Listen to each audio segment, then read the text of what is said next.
안녕하세요. 알아두면 쓸데있는 역사지리 산책의 은강쌤입니다.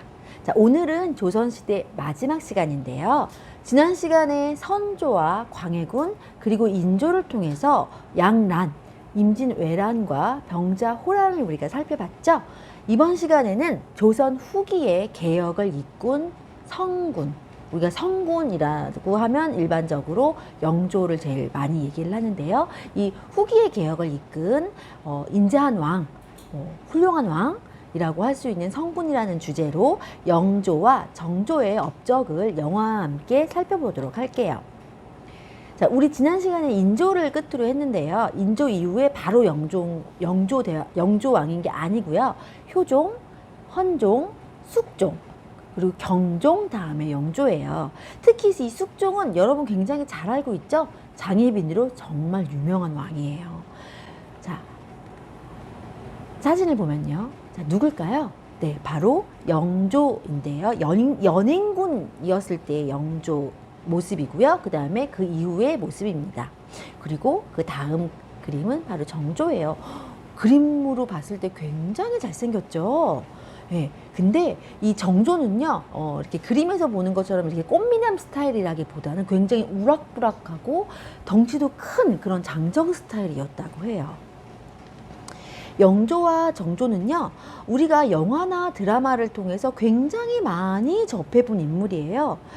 영조와 정조를 주제로 한 영화나 드라마만 해도 사도, 송강호 배우가 영조로 나왔고요. 여기서는 정조는 되게 어린 시절에 정조가 나와요. 그리고 사도세자로 유아인이 나왔고요. 그다음에 영린, 이산, 드라마 이산이죠. 이서진이 정조로 나왔고요. 그리고 드라마 바람의 화원에서는 배수빈이 정조로 나왔었어요. 그리고 성균관 스캔들도 정조 시대의 이야기이긴 한데, 정조는 좀 나이가 있으신 조성아라는 배우가 맡았어요. 그리고 대박이라는 곳에서는 여진구가 그 영조의 세자 시절의 모습으로 나왔었고요. 그다음에 해치, 이것도 영조와 연인군의 역할을 맡았던 정의루, 그리고 비밀의 문 등 굉장히 수많은 작품들이 있어요. 그러다 보니 영조하고 정조는 우리에게 굉장히 친숙한 인물이죠. 근데 친숙한 인물이긴 한데 이 영조와 정조가 어떤 업적을 남겼는지는 많이 알고 있나요? 그래서 오늘은 이 영조와 정조가 어떠한 업적을 남겼는지에 대해서 살펴볼게요. 영조의 집권 초기는요, 똑똑한 제역 군주의 이미지와는 다르게 매우 불안한 제위를 보냈는데요.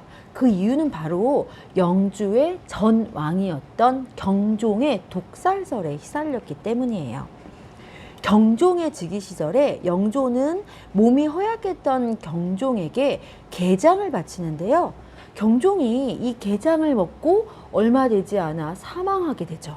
그래서 영조가, 그때 연인군이었던 영조가 경종을 죽였다라는 독살설에도 휘말렸어요. 하지만 영조를 더욱 힘들게 했던 건 이 독살설도 독살설이지만 바로 그의 출신 때문인데요. 영조의 어머니가 바로 천민 출신이었기 때문이에요.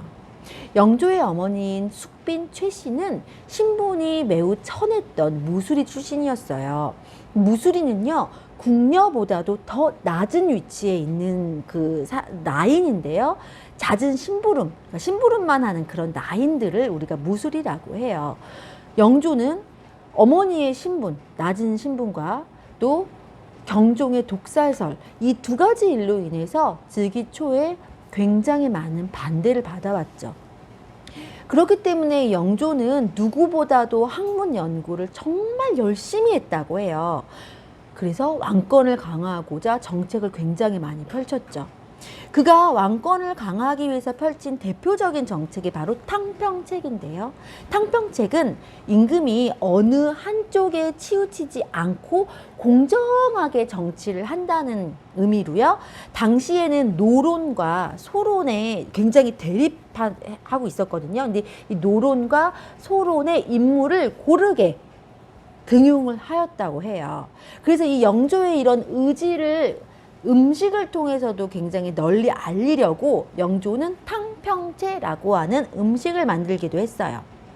그 드라마 해치를 보면요, 탕평책을 실시하는 영조의 모습을 우리가 볼 수 있어요. 탕평채 드셔보셨어요? 바로 탕평채가 바로 이건데요. 녹두묵과 고기볶음, 미나리 같은 여러 가지 재료를 섞어서 만든 묵무침이에요. 이 탕평채가 다양한 맛과 색상을 가진 재료들이 섞여서 조화를 이루는 것처럼 당시에 노론, 너희들, 소론, 너희들, 이 노론과 소론의 모든 애들이 공평하게 조화와 화합을 가지기를 바랬던 그런 영조의 마음이 음식에도 들어가 있었던 거죠. 또한 영조는요, 노론과 소론과 같은 당의 지지 기반이었던 서원을 정리를 해버렸어요. 그리고 인사행정을 담당을 하던 이조 전랑의 권한을 모두 약화시키고요, 왕권을 강력하게 했죠. 그래서 영조는 이렇게 강력한 강화된 왕권을 바탕으로, 왕권이 강하면 누가 좋겠어요? 당연히 민생이 안정되겠죠. 왕권이 약하면 관리들의 힘이 세지기 때문에 민생이 안정이 안 돼요. 그래서 강화된 왕권을 바탕으로 해서 민생 안정에도 힘을 굉장히 기울였는데요.